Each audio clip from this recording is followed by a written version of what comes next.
Sir, magandang hapon po. Magandang hapon. Opo. Nakita po namin, sir, ay tulad po nabanggitin nyo kanina, kayo po ay nanalo ng Ramon Magsaysay Award. Yes po. Salamat. Kayo po ba ang kauna-unahang aspirant sa pagkatandaan nyo po ng Ramon Magsaysay Award? At saka, ano po yung nakikita ninyo na parang bentahin nyo po sa mga ibang kandidato? Magandang tanong. Sabi po daan nila, Kadudoy, bakit ka tatakbo dyan? Nakapag-aral ka ba? Sabi ko, at least proud ako na graduate ako sa high school at nakapagtapos ng vocational course. At mayroon akong isang kurso na dala-dala. Ano ito? Kursunada. Kursunada tayo.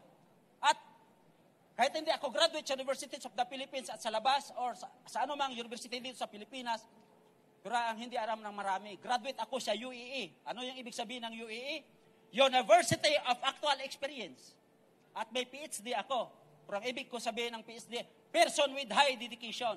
Dedicated ho tayo sa anumang laban at sa pagdating ng panahon.